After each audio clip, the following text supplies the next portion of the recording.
السلام علیکم ورحمۃ اللہ وبرکاتہ۔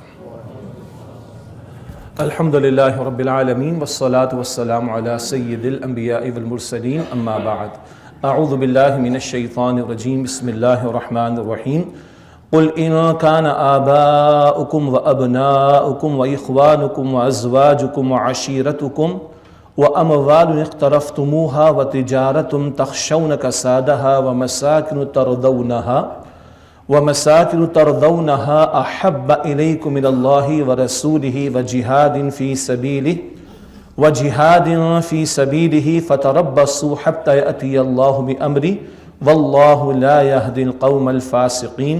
وقال الله تبارك وتعالى الذي خلق الموت والحياة ليبلوكم أيكم أحسن عملا، صدق الله العظيم۔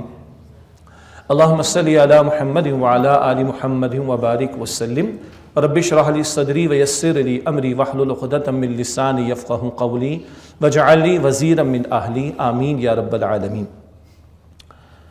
گزشتہ کچھ عرصے یہاں پہ آپ حضرات سے ملاقات نہ ہو سکی، اس کی بنیادی وجہ یہ تھی کہ نومبر کے مہینے میں ہمارا تنظیم اسلامی کا سالانہ اجتماع تھا۔ اس موقع کا جمعہ وہیں ہمارا جو بہاولپور میں اجتماع گاہ ہے وہاں اس کا اہتمام تھا، اور اس کے بعد اللہ تعالیٰ کی توفیق سے عمرے کا سفر رہا، جس کی وجہ سے یہاں پر ناغہ رہا۔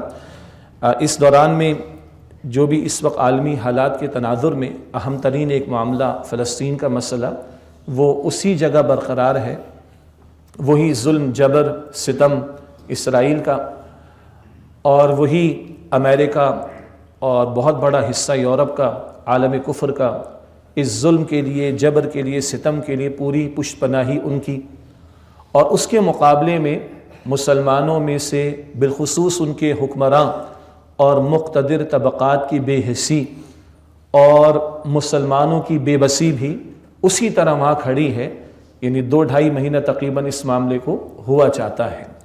بہرحال اس موضوع پر کلام ہونا چاہیے، اس موضوع کو زندہ رکھنے کی ضرورت ہے۔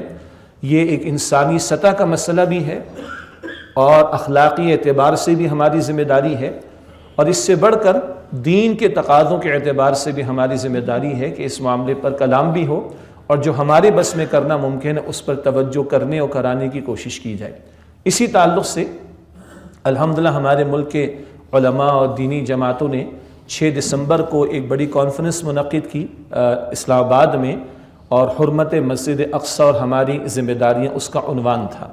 اچھی بات ہے کہ ایک میسیج وہاں سے گیا ہے، ایک متفقہ پیغام گیا ہے، اور اسی کے تسلسل میں ہم نے بھی تنظیم اسلامی کی سطح پر مشاورت کے بعد یہ طے کیا ہے کہ تقریباً 11 دن کی ایک مہم کا آج سے ہم آغاز کر رہے ہیں، 15 دسمبر سے 25 دسمبر تک، اور اس مہم کے دوران میں یہی موضوع ہمارا بھی رہے گا کہ حرمت مسجد اقصی اور ہماری ذمہ داری، اور اس کے تناظر میں بہت سارے کرنے کے کام ہیں جن کو انشاءاللہ ہم انجام دینے کی کوشش کریں گے۔ آج شام میں یہیں لاہور میں پریس کانفرنس بھی ایک ہوگی، اس میں بھی اس کا باقاعدہ اظہار بھی ہوگا، اس کی وضاحت بھی ہوگی انشاءاللہ تعالی۔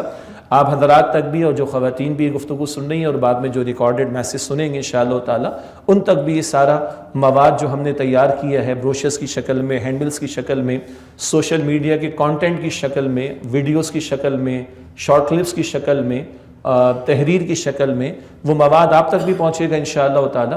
اور اس ذیل میں جو ہمارے بس میں کرنے کا کام ہے اس پر ہم اپنے آپ کو، اپنے رفقائے تنظیم کو، آپ ساتھیوں کو بھی، پوری قوم کو بھی، امت کو بھی توجہ دلانے کی کوشش کریں گے۔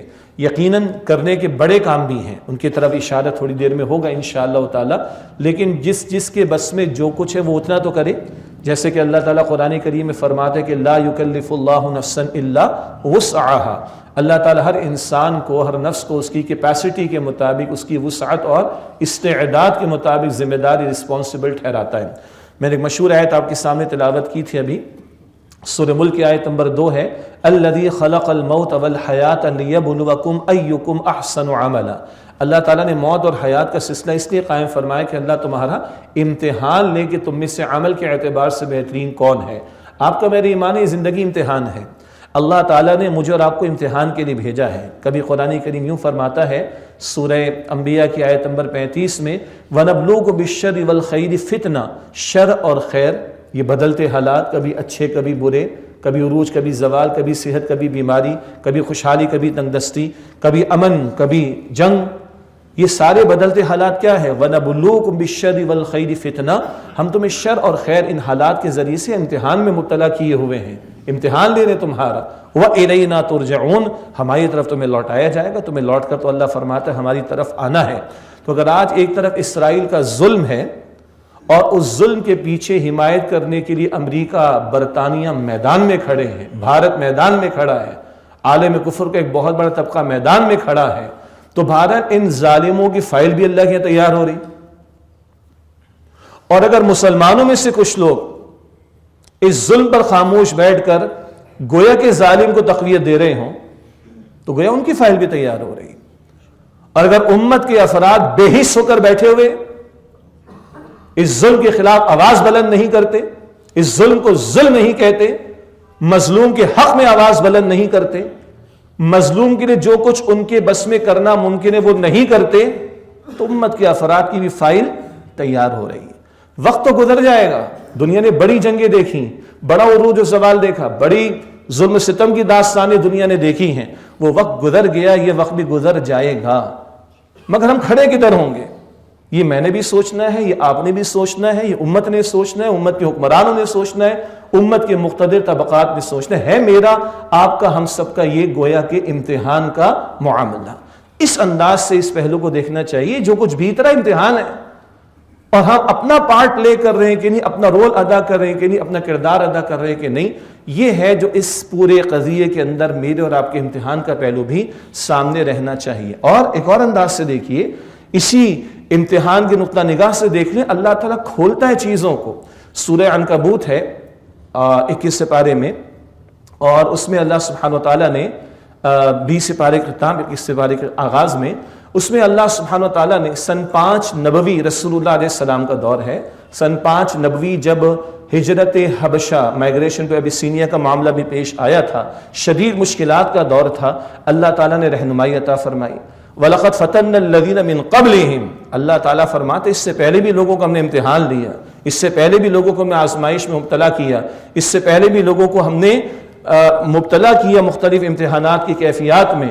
فَلَيَعْلَمَنَّ اللَّهُ الَّذِينَ صَدَقُوا وَلَيَعْلَمَنَّ الْكَاذِبِينَ. اللہ تعالیٰ تاکہ سچوں اور جھوٹوں کو واضح کر دے گا. تو کبھی بدلتے حالات میں ایمان والوں کا بھی امتحان ہوتا ہے، کھرے کھوٹے کا اللہ تعالیٰ فیصلہ کر دیتا ہے، اور کبھی عموم کے اعتبار سے یہ حق والے ہیں، یہ باطل والے ہیں، یہ ظلم کرنے والے ہیں، یہ مظلوم ہیں، یہ ظالموں کا ساتھ دینے والے ہیں، یہ مظلوموں کا ساتھ دینے والے ہیں. اور اللہ تعالیٰ کبھی منافقین کو بھی کھول کر واضح کر دیتا ہے. وَلَيَعْلَمَنَّ اللَّهُ الْمُنَافِقِينَ، اور اللہ تعالیٰ ظاہر کر کے رہے گا منافقین کو بھی. اگر آج اسی پیرائے میں اس بات کو سمجھنے کی کوشش کریں تو ایک طرف امریکہ کا، برطانیہ کا، یورپ کے اکثر ممالک کا مکروہ چہرہ کھل کر سامنے آئے گا. ووٹنگ کرائی جاتی ہے اقوام متحدہ کے اندر، امریکہ بدماش آگے کھڑا ہو کر اس کو ویٹو کرتا ہے، کوئی جنگ بندی نہیں ہوگی، قدم بڑھاؤ تمہارے ساتھ، ہم تمہارے پیچھے کھڑے ہیں، ہم اتنے طیارے بھی بھیجیں گے، اتنی کمک بھی تمہیں پہنچائیں گے، اتنا ساز و سامان بھی تمہیں دیں گے. تو ان کا مکروہ چہرہ بھی سامنے آ رہا ہے. کچھ وہ ہوتے ہیں جو انسانی حقوق کی بات کرتے ہیں، ہیومن رائٹس کی بات کرتے ہیں، وہاں تو کتے، بلی، چڑیا، کوے، چیلوں کے لیے بھی حقوق بیان کرنے والے آتے ہیں. مگر ایک طبقہ ہے اس دنیا کے اندر جو اس ظلم پر خاموش بیٹھا ہوا ہے، جو جانوروں کے حقوق پہ تو کھڑا ہو جاتا ہے ان کی حق کے مطالبے کو لے کر، لیکن ہزاروں کی تعداد میں بچوں کی شہادت اور عورتوں کی شہادت اور بوڑھوں کی شہادت اور گھسیٹ کر ہاسپٹل سے نکال کر لاشوں کو باہر پھینکنا اور زخمیوں کو باہر پھینکنا، لیکن یہ حقوق کے دعوے دار اور یہ ہیومن رائٹس کے چیمپئن بننے والے خاموش بیٹھے ہوئے. اسی طرح مسلمان حکمراں بھی ہیں. کبھی لیبیا کے خلاف ظالموں کا ساتھ انہوں نے دیا، کبھی عراق کے خلاف ظالموں کا ساتھ انہوں نے دیا، کبھی افغانستان میں تباہی مچانے کے لیے ظالموں کا ساتھ انہوں نے دیا. کیا جواب دیں گے اللہ؟ مسلمانوں کو تم نے ذبح کر دینے کے لیے، ان کی لاشیں گرا دینے کے لیے، ان کی بستیاں اجاڑ دینے کے لیے تم نے کافروں کا، ظالموں کا، اہل باطل کا ساتھ دیا. امتحان تو ہو رہا ہے اور اللہ کھول کر دکھا رہا ہے کہ تم نے کافروں کا، مشرکوں کا، یہودیوں کا، غاصبوں کا، ظالموں کا، جابروں کا ساتھ دیا. اللہ تعالیٰ کھول کر دکھا رہا ہے. تو بھائی یہ جو معاملہ سجا ہے نا، وقت تو گزر جائے گا، آگے تباہی بھی زیادہ امکانات اس کے ہیں، مسلمانوں پر بڑی اور آفتیں آنے والی ہیں، مگر اللہ تعالیٰ کھول کر رکھ رہا ہے، ہو از ہو۔ اسی طرح مجھے اور آپ کو بھی اپنے گریبانوں میں جھانک کر دیکھنے کی ضرورت ہے کہ ہم کہاں کھڑے ہیں۔ اپنی بے بسی کا رونا رو کر تو بہرحال کامیابی نہیں ملے گی، اپنے حصے کا کام کرنے کی ہمیں ضرورت ہے، جس کے لیے میں عرض کر رہا ہوں کہ یہ مہم ہم شروع کر رہے ہیں آج سے، اور اس میں کرنے کے کاموں پر بھی توجہ دلائی جائے گی۔ تفصیلات آپ کے سامنے مزید انشاءاللہ تعالی ہم رکھیں گے، لیکن پہلا نقطہ آج کی گفتگو کے تعلق سے، یہ زندگی امتحان ہے، یہ بدلتے حالات امتحان ہے، اور امتحانات میں اللہ کھرے کھوٹے کا بھی فیصلہ کرتا ہے، سچوں جھوٹوں کا بھی فیصلہ کرتا ہے، ظالموں کا مکرو چہرہ بھی بے نقاب کرتا ہے، منافقین کی منافقت کو بھی اللہ تعالیٰ بے نقاب کر کے سامنے رکھ دیتا ہے۔ اور ہاں، کبھی اللہ تعالیٰ کچھ کمزوروں کو کھڑا کر کے، ظاہری اعتبار سے کمزوروں کو کھڑا کر کے دنیا کے کچھ لوگوں کو میسج دیتا ہے، تم بھی ہمت تو پکڑو۔ حماس کے چند مجاہدین نے ہمت پکڑی، بڑی کاسٹ پے کرنا پڑ رہی ہے، مگر دنیا نے دیکھا ہے کہ اسرائیل کے اوپر یعنی انگلیاں تو اٹھ رہی نا پوری دنیا کی، چہرہ تو مکروہ سامنے آ رہا ہے، اور یہ کہ اللہ پر توکل کر کے کھڑا ہونا، کچھ یہ سبق بھی وہاں سے امت کے افراد کو مل رہا ہے۔ تو بہت کچھ اسباق ہیں جو اس قضیے سے میں سمجھتا ہوں کہ ہم حاصل کر سکتے ہیں، لیکن اس وقت کی گفتگو کا پہلا نقطہ یہ ہے کہ یہ زندگی امتحان ہے، اور اس امتحان میں مجھے آپ کو ہم سب کو اپنا رول پلے کرنا ہے۔ یہ سارے بدلتے حالات معاف کیجئے گا، یہ سارے بدلتے حالات، یہ آزمائشیں، یہ ہے سارے کا سارا امتحان کا معاملہ۔ اس امتحان میں کیا میں آپ ہم اپنا کردار ادا کر رہے ہیں کہ نہیں، اس پر توجہ کرنے کی ضرورت ہے۔ ابتدا میں سورہ توبہ کی آیت نمبر 24 کی میں نے آپ کے سامنے تلاوت کی تھی، اس کی مختصر یاد دہانی اس وقت کرنا مقصود ہے۔ یہ سورہ توبہ ہے، اور اس کے پہلے 5 رکوعوں میں سرزمین عرب پر اللہ تعالیٰ کے دین کے غلبے کا تذکرہ اللہ تعالیٰ نے فرمایا۔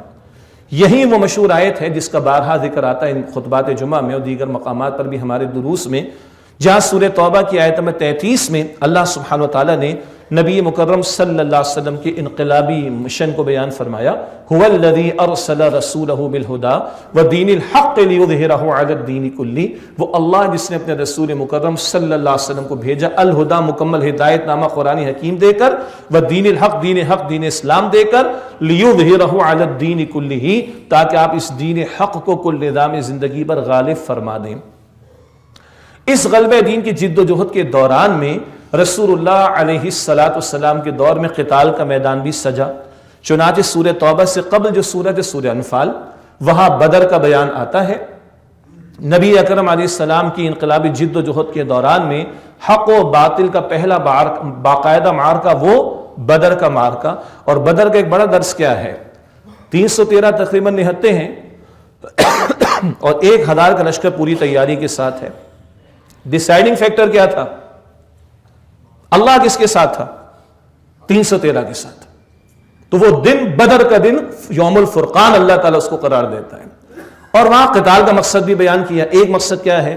سورہ انفال کی آیت نمبر 39 پہلے بھی اس کا حوالہ آیا ہے، وَقَاتِلُهُمْ حَتَّى لَا تَكُونَ فِتْنَةٌ وَيَكُونَ الدِّينُ كُلُّهُ لِلَّهِ، اور جنگ کرو ان کے خلاف یہاں تک کہ فتنہ باقی نہ رہے۔ فتنہ ایسے حالات بھی کہ اللہ کے دین پر قائم رہنا مشکل ہو جائے، اور اللہ کے دین پر مکمل طور پر عمل کرنا ممکن نہ رہے۔ ایسے حالات کو فتنہ قرآن کریم کہتا ہے، اور ان کا خاتمہ کرنے کے لیے قتال کا بھی ہمارا دین ہم سے تقاضا کرتا ہے، اور کچھ عرصے پہلے ہم نے کلام کیا تھا، اس آیت کو بھی بار بار پیش کیا جا رہا ہے۔ سورہ نساء کی آیت نمبر 75 میں، وَمَا لَكُمْ لَا تُقَاتِلُونَ فِي سَبِيلِ اللَّهِ، تمہیں کیا ہوا تم اللہ کے راہ میں قتال نہیں کرتے، جبکہ کمزور بوڑھے مرد ہیں، عورتیں ہیں، بچے ہیں، کہ جو اللہ کے حضور دعائیں کر رہے ہیں کہ اللہ ان ظالموں سے نجات عطا کر دے، ظالم بستی سے ہمیں نجات عطا کر دے۔ تو قتال کا وہ مقصد بھی بوڑھوں، کمزوروں، بچوں کی داد رسی، اور قتال کا یہ مقصد بھی کہ اللہ کے کلمے کی سربلندی ہو۔ تو سورہ توبہ کی آیت 24 کی تعلق سے میں عرض کر رہا تھا، یہاں آیت نمبر 33 میں اللہ تعالیٰ نے حضور علیہ السلام کے مشن کو بیان فرمایا۔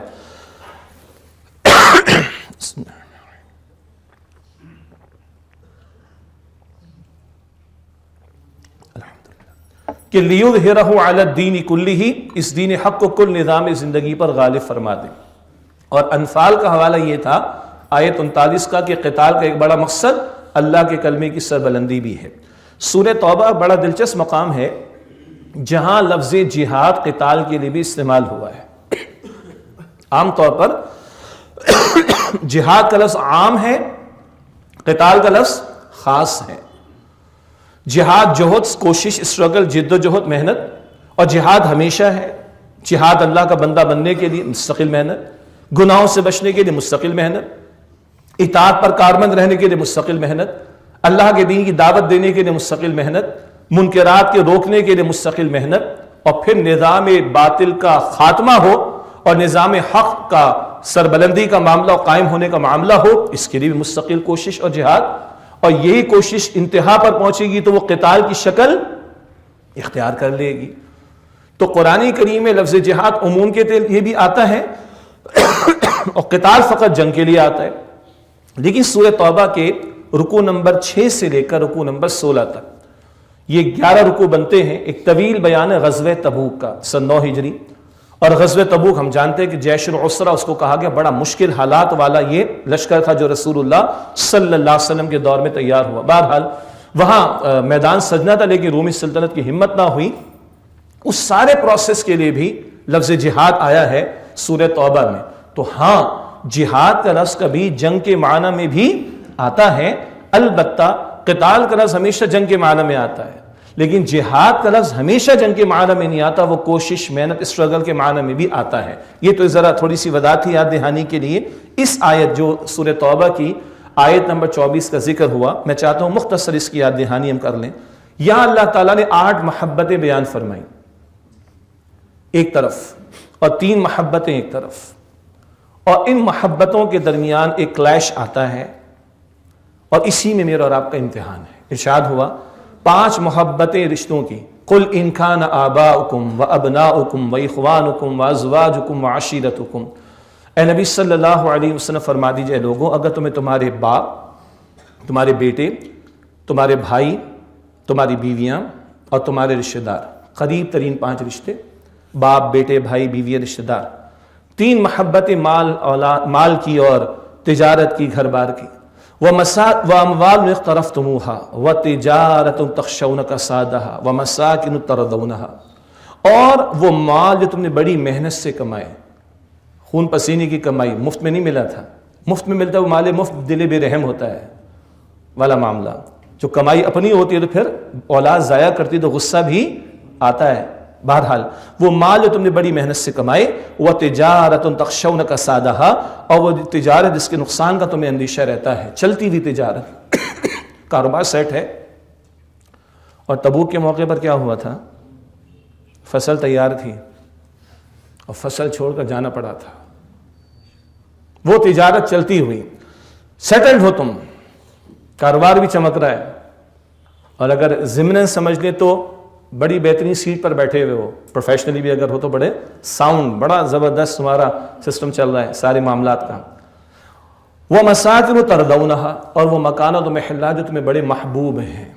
حالانکہ ہم سب کا یقین ہے کہ دنیا کرائے کی ہے، پھر بھی ہم کہتے ہیں میرا مکان ہے، مکان کہتے ہیں پھر کبھی کہتے ہیں میرا گھر ہے، اونرشپ کا ہے۔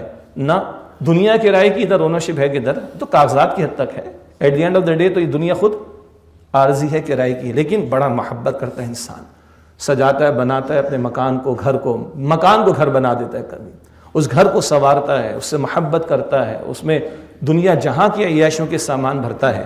تو یہ 3 چیزیں اور آ گئیں، 5 پہلے رشتے، باپ، بیٹے، بھائی، بیویاں، رشتہ دار، اور مال، تجارت اور گھر بار، یعنی حویلیاں، مکانات، محلات۔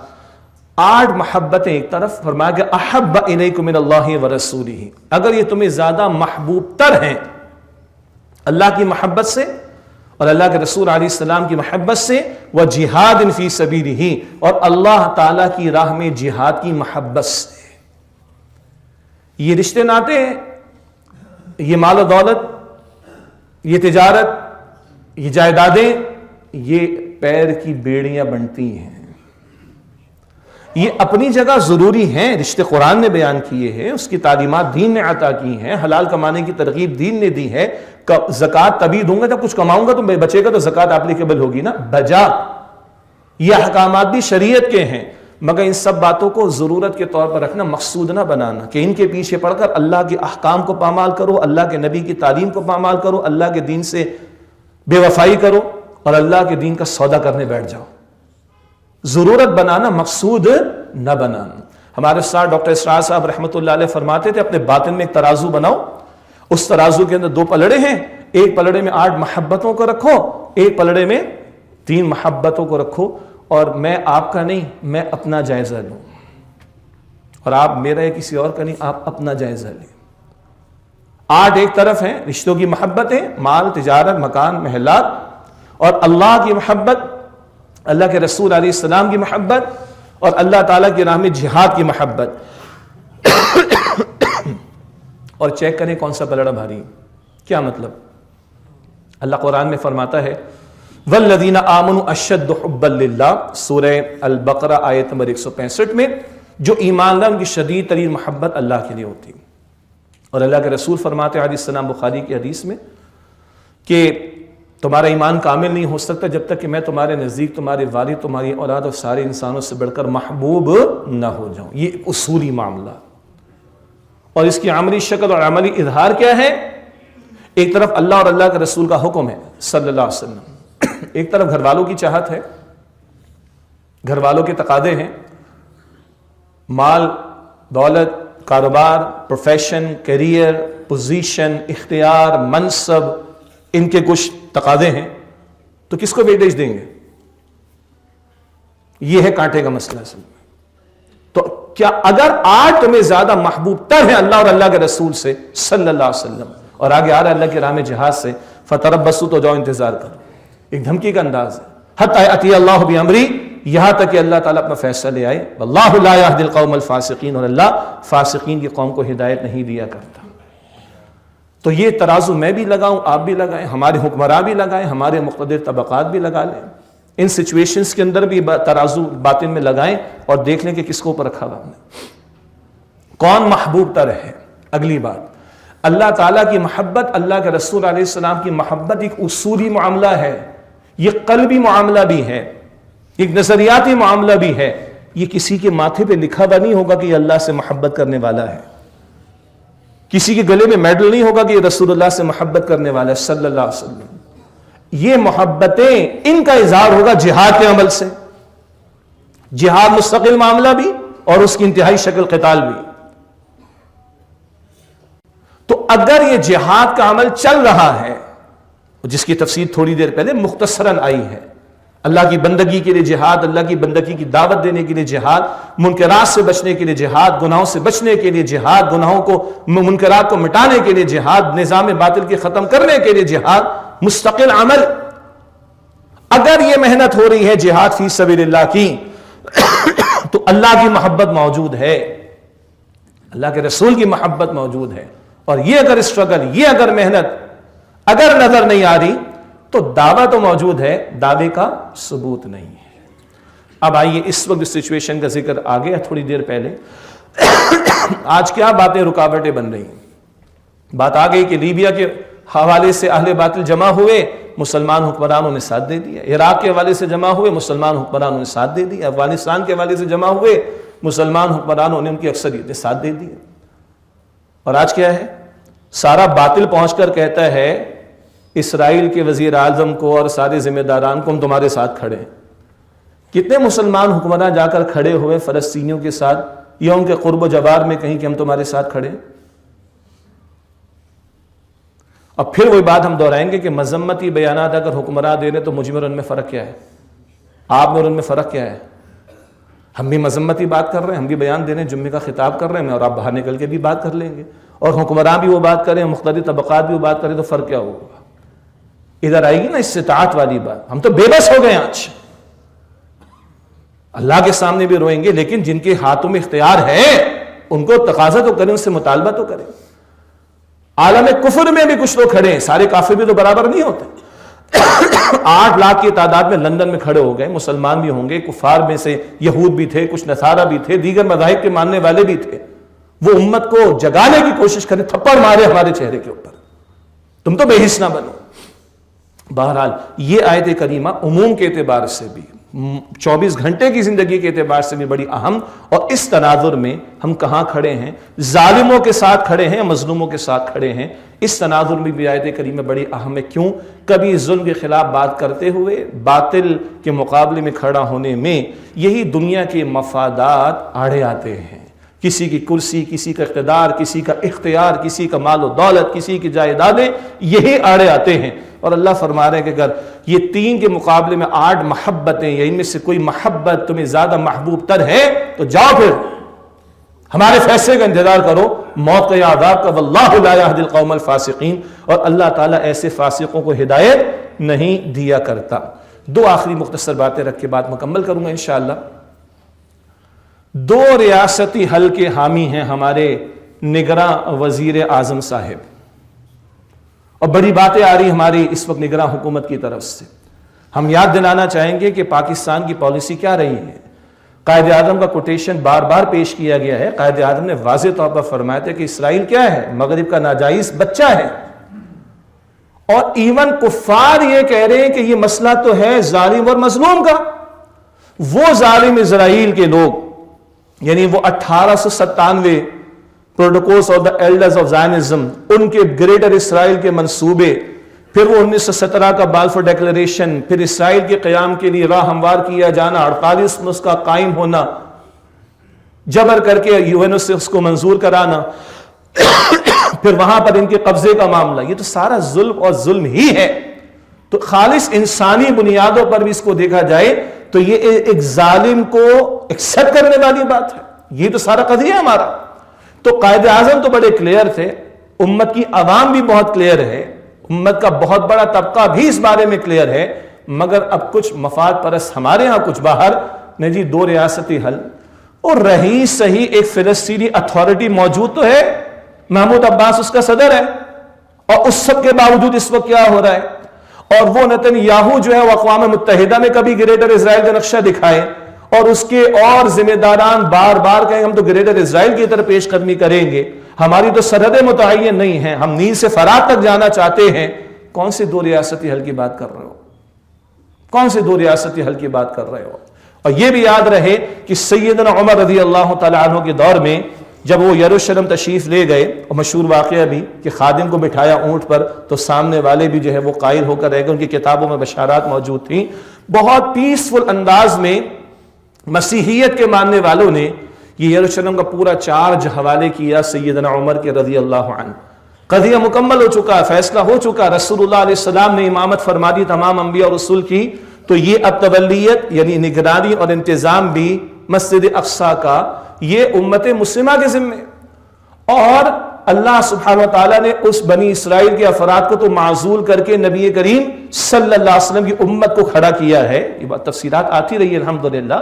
تو اس اعتبار سے نہ تو کوئی ڈیوائن رائٹ ہے ان یہود کا کہ ان کا وہاں پر کوئی قبضہ ہو یا ان کا وہاں پر کوئی اختیار ہو، اور سراسر یہ ریاست جو ہے اسرائیل کی یہ جو وجود میں آئی ہے وہ ظلم اور جبر، دھونس، بدماشی کی بنیاد پر۔ تو یہ کہنا کہ ایک ان کی ہو جائے ایک ہماری ہو جائے، یہ تو ہماری دینی تعلیمات کے بھی خلاف بات ہے، بانی پاکستان کی پالیسی کے خلاف بات ہے، اور پاکستان کی تقریباً 75 برس کی مستقل پالیسی کے خلاف بات ہے، اور یہ گویا کہ ظالم اسرائیل اور اسرائیل کے افراد اور ذمہ داران ان کے ظلم کو ایکسیپٹ کرنے والی بات ہے۔ اللہ تعالی ہمارے حکمرانوں کو ہوش کے ناخن لینے کی توفیق عطا فرمائے۔ آخری بات، یہ 6 دسمبر کو کانفرنس ہوئی تھی اسلام آباد میں، اس میں حماس کے سربراہ اسماعیل ہنیہ صاحب کا بھی ایک ویڈیو میسج چلایا گیا، شاید وہ سوشل میڈیا پر آ نہیں سکا ہے یا آنے سے روکا گیا ہے، واللہ اعلم۔ البتہ اخبار میں بات ضرور آئی کہ حماس کے سربراہ نے اسماعیل ہنیہ صاحب نے کہا اگر پاکستان کوئی آواز بلند کرے تو اسرائیل رک سکتا ہے۔